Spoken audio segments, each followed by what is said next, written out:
Hello. आज हम पढ़ने जा रहे हैं लॉरेंज फोर्स और लॉरेंज फोर्स के बारे में, जो कि परीक्षा के दृष्टिकोण से बहुत ही महत्वपूर्ण टॉपिक होता है। आज हम इसके बारे में चर्चा करने जा रहे हैं, तो चलिए शुरू करते हैं और देखते हैं। सबसे पहले बात करते हैं कि लॉरेंज फोर्स की डेफिनेशन क्या है। डेफिनेशन की बात करें तो लॉरेंज बल यदि कोई आवेशित कण किसी बाह्य चुंबकीय क्षेत्र में गति करता है तो उस कण पर बाह्य चुंबकीय क्षेत्र के कारण एक बल लगता है, जिसे लॉरेंज फोर्स कहते हैं। इसका मतलब यह है कि यदि कोई आवेशित कण हो और किसी बाह्य चुंबकीय क्षेत्र में यदि वो गतिशील है तो उसके ऊपर एक फोर्स लगता है, और वो जो फोर्स है वही लॉरेंज फोर्स कहलाता है।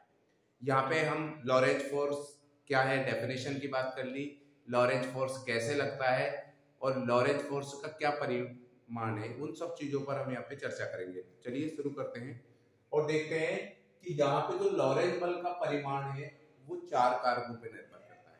ये लॉरेंज बल जो है किन किन चीजों पर डिपेंड करता है। तो पहला कारक है हमारे पास कण के आवेश के ऊपर, यानी आवेशित कण की प्रवृत्ति क्या है, प्लस है, माइनस है, या आवेश का परिमाण कितना है। दूसरा कण के वेग पर निर्भर करता है कि वो जो आवेशित कण है वो बाह्य चुंबकीय क्षेत्र में कितने वेग से गति कर रहा है। तीसरा है बाह्य चुंबकीय क्षेत्र बी पर। तीसरा इस बात पर डिपेंड करता है कि जो बाह्य चुंबकीय क्षेत्र है वो कितना स्ट्रॉन्ग है, उसकी इंटेंसिटी कितनी है, इस चीज पर डिपेंड करता है। और चौथा है बाह्य चुंबकीय क्षेत्र की दिशा तथा कण के वेग की दिशा। बाह्य चुंबकीय क्षेत्र की दिशा और कण के वेग की दिशा दोनों पे भी निर्भर करता है। तो यहाँ पर हम देखते हैं, मान लेते हैं कि एक बाह्य चुंबकीय क्षेत्र है। इस बाह्य चुंबकीय क्षेत्र में ये बाह्य चुंबकीय क्षेत्र, यहाँ पे जो क्रॉस का निशान है वो आपको बता रहा है कि बल रेखाएं जो है वो यहाँ से अंदर की ओर प्रवेश कर रही है। ये एक समान चुंबकीय क्षेत्र है। इसके अंदर यदि एक कण को प्रवेश करवाया जाए, मान लेते हैं थोड़ी देर के लिए कि एक कण यहाँ पर रखा हुआ है, कोई आवेशित कण। अब यहां से हम देख सकते हैं कि आवेशित कण की जो डायरेक्शन है, मान लेते हैं हम ऐसी डायरेक्शन है, और यहां से हम देख सकते हैं कि जो बल रेखा है उनकी दिशा अंदर की ओर है, यानी बल रेखाओं की दिशा अंदर की ओर। तो इसके ऊपर एक फोर्स लगता है। यदि ये कण आवेशित है तो इसके ऊपर एक फोर्स लगता है। यदि हम इन चारों कारकों को मिला दे तो ये मिलके बन जाते हैं F, जो होता है F समानुपाती Q V B sin theta. इनको यदि हम कांस्टेंट को हटा दें तो K Q V B sin theta, यानी ये लॉरेंज फोर्स हुआ F बराबर Q V B sin theta. तो यहां से हम बात करते हैं कि ये जो कण है ये बाह्य चुंबकीय क्षेत्र में ऐसे गति कर रहा है, यानी चुंबकीय क्षेत्र की डायरेक्शन नीचे की तरफ है, और जो कण का जो वेग है वो इस तरफ, कण भी वेग से इस तरफ गति कर रहा है और बाह्य चुंबकीय क्षेत्र अंदर है। तो यहाँ पे पता ये करना है कि जो लॉरेंज फोर्स है वो किस तरफ लगेगा।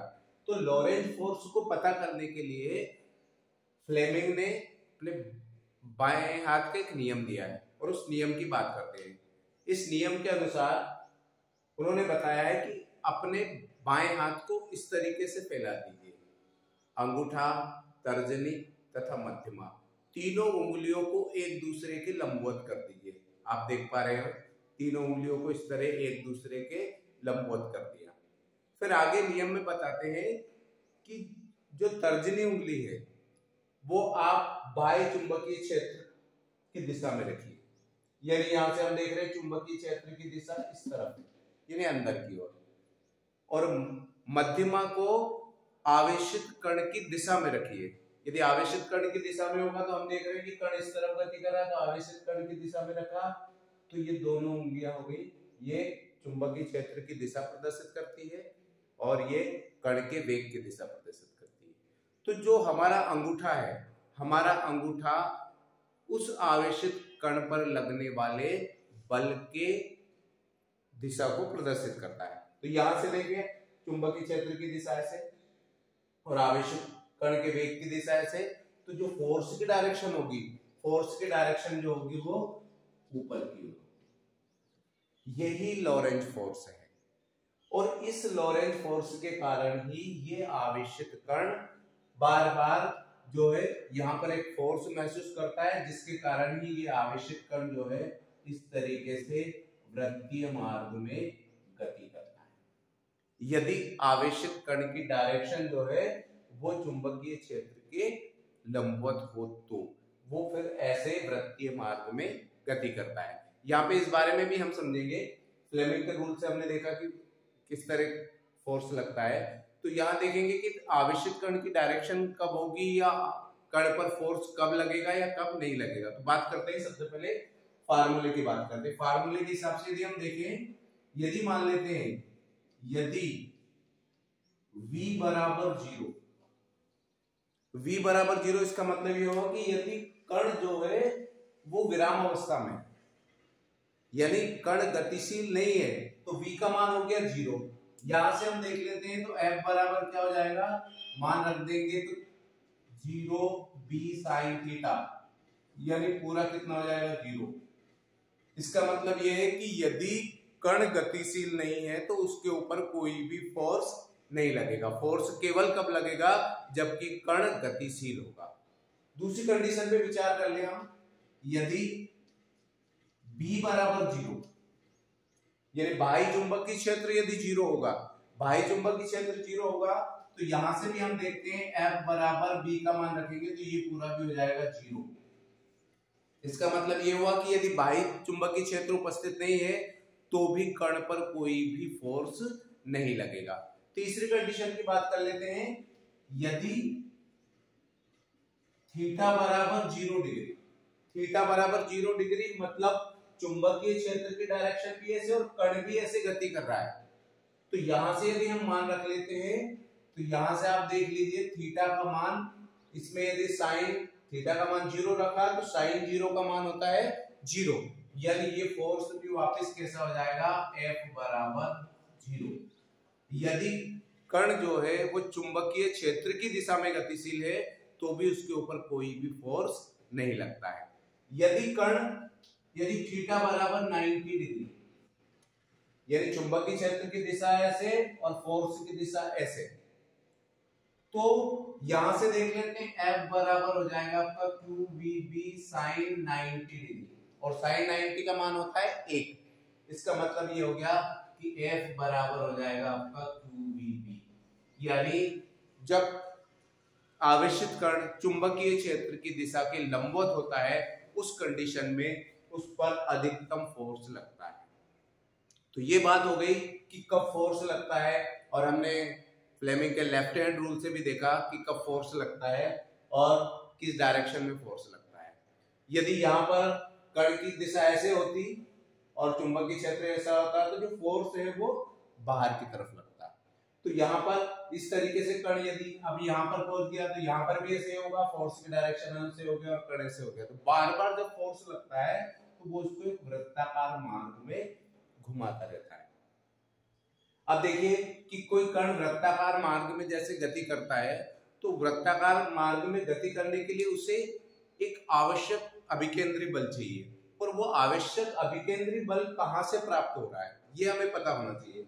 जैसे इस बाह्य चुंबकीय क्षेत्र में कण जो है वो वृत्ताकार मार्ग पे चक्कर लगाता है, वृत्ताकार मार्ग पे चक्कर लगाता है वो लॉरेंज फोर्स के कारण। मतलब लॉरेंज फोर्स ही वो फोर्स है जो उसे वृत्ताकार मार्ग में घूमने के लिए आवश्यक अभिकेंद्रीय बल प्रदान करता है। तो यहां से हम देखते हैं कि आवेशित कण को वृत्ताकार मार्ग में घुमाने के लिए आवश्यक अभिकेंद्रीय बल, अब आवश्यक अभिकेंद्रीय बल किससे प्राप्त होगा, वो प्राप्त होगा उसको लॉरेंज फोर्स से। जैसे हमारी पृथ्वी सूर्य के चक्कर लगाती है और सूर्य के चक्कर लगाने के लिए उसे आवश्यक अभिकेंद्रीय बल गुरुत्वाकर्षण बल से प्राप्त होता है, ठीक इसी प्रकार यहाँ पर बाह्य चुंबकीय क्षेत्र में कण को वृत्ताकार मार्ग में घूमने के लिए आवश्यक अभिकेंद्रीय बल जो है वो लॉरेंज बल से प्राप्त होता है। इसका मतलब ये हो गया कि लॉरेंज बल जो है वो अभिकेंद्रीय बल के बराबर होगा। इसका मतलब ये है यदि कण वृत्ताकार मार्ग पे चक्कर लगा रहा है तो उसे जो आवश्यक अभिकेंद्रीय बल चाहिए वो लॉरेंज बल से प्राप्त होगा। और लॉरेंज बल का फार्मूला भी हमने देखा था, F बराबर हो गया आपका QVB sin थीटा, और साइन 90 डिग्री होगा तो ही वो वृत्ताकार मार्ग में चक्कर लगाएगा, तो हम इसको QVB भी लिख सकते हैं क्योंकि साइन 90 का मान 1 हो गया है। तो QVB बराबर आवश्यक अभिकेंद्रीय बल जो है, अभिकेंद्रीय बल का फार्मूला होता है हमारा mv²/r। यहां से आप बहुत आसानी से चाहो तो उस वृत्ताकार मार्ग की त्रिज्या निकाल सकते हो। तो यहां से यदि हम बात करें त्रिज्या की तो r बराबर हो जाएगा हमारा mv²/qvb। यहां से आप नोटिस कर रहे हो v से एक v कैंसिल हो जाएगा तो r बराबर बचेगा हमारा r बराबर mv/qb, यानी r का मान निकल के आया हमारा mv/qb। यहां से हमने इसकी त्रिज्या निकाल ली। अब त्रिज्या निकालने के लिए आप चाहो तो इसकी गतिज ऊर्जा निकाल सकते हो, इसका आवर्तकाल निकाल सकते हो, जो भी कंडीशन हमें चाहिए वो सब चीजें हम यहाँ से आसानी से निकाल सकते हैं। जैसे हमने यहाँ से r का मान निकाल लिया, r बराबर हो गया mv/qb हो गया। अब यदि मुझे इसकी गतिज ऊर्जा निकालना है तो गतिज ऊर्जा भी हम आसानी से निकाल सकते हैं। कण की गतिज ऊर्जा कितनी होगी, गतिज ऊर्जा, और गतिज ऊर्जा का फार्मूला क्या होता है, k बराबर 1/2 mv²। याद से यदि सॉल्व करें तो 2 को इस तरफ लेके आ जाओ, कितना हो जाएगा ये 2k बराबर mv²। यहाँ इसके अंदर ये v² है, मैं यहाँ भी m² करना चाहते हैं हम, तो m का गुणा इसमें भी कर देंगे और m का गुणा इसमें भी कर देंगे।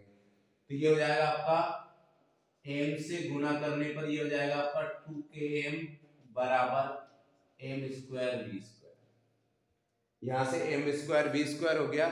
अब मुझे mv का मान चाहिए तो mv बराबर हो जाएगा आपका, चूंकि इन पे स्क्वायर है तो ये रूट के अंदर आ जाएंगे 2km, यानी mv बराबर हो गया आपका 2km।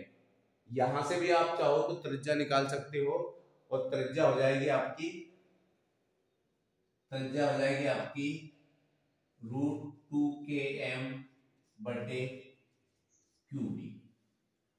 अब आप चाहो तो इसका आवर्तकाल भी निकाल सकते हो, आवर्तकाल भी बहुत आसानी से हम निकाल सकते हैं। और आवर्तकाल का जो फार्मूला है, आवर्तकाल बराबर होता है आवर्तकाल या आवेशित कण का आवर्तकाल, आवेशित कण का आवर्तकाल t बराबर, यानी सामान्य सा फार्मूला है समय बराबर दूरी बटे चाल।